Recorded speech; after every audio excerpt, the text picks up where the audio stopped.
Hello, hey, and welcome to the show. And in case you accidentally stumbled upon us in a typoed frenzy attempt to view internet porn, you perverts, you're watching MMA with Yac and J right here on BrawlersTV.com.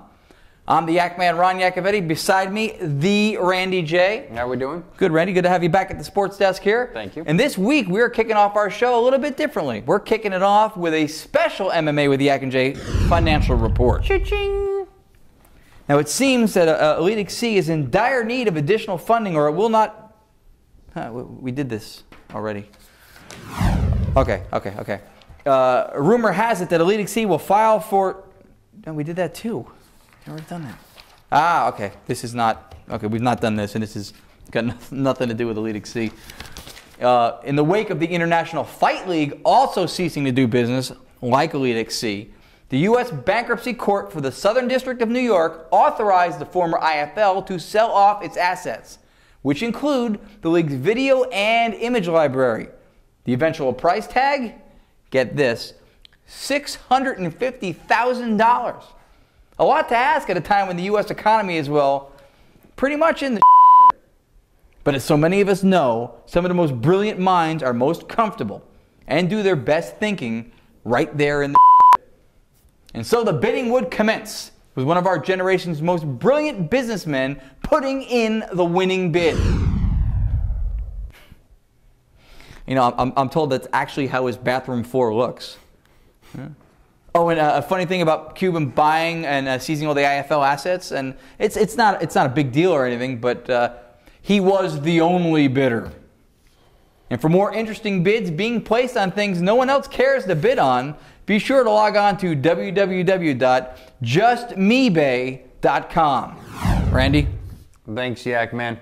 Now for a bit of news that seemed to come out of the blue and deals with a rising star in the UFC, formerly of the WWE, and now apparently being somewhat of a ASS. It's Brock Lesnar and his legal team speaking out loud and clear. Yeah, like that. We thought it'd be appropriate considering it's a major political month and the whole October surprise thing and all, you know. But yeah. Okay, some of you may be more liberal-minded people. Huh? We got for everybody, on this show at least. So apparently the one guy Lesnar does not want a rematch with is referee Steve Mazzagatti.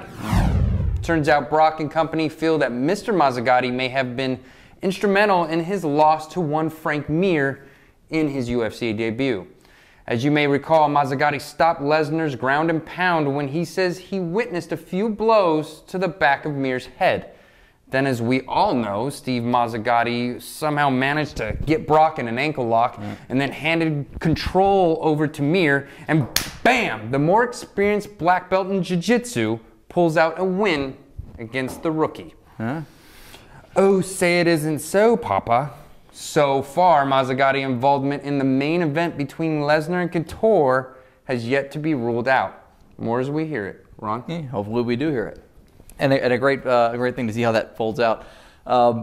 Before we look ahead, though, to UFC 91, there are still a lot of people talking about what went down at UFC 90, particularly with the extremely slow pace of the pound-for-pound best fighter Anderson Silva.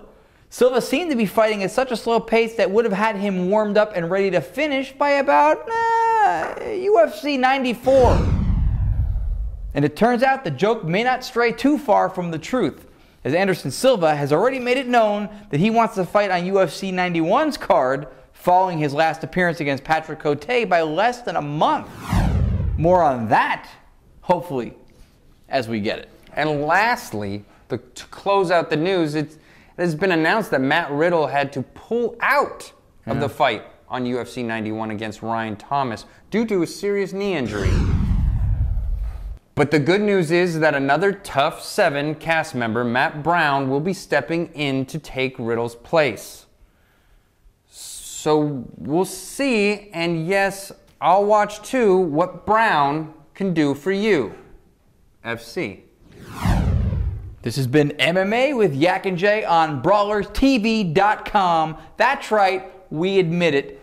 You just keep watching.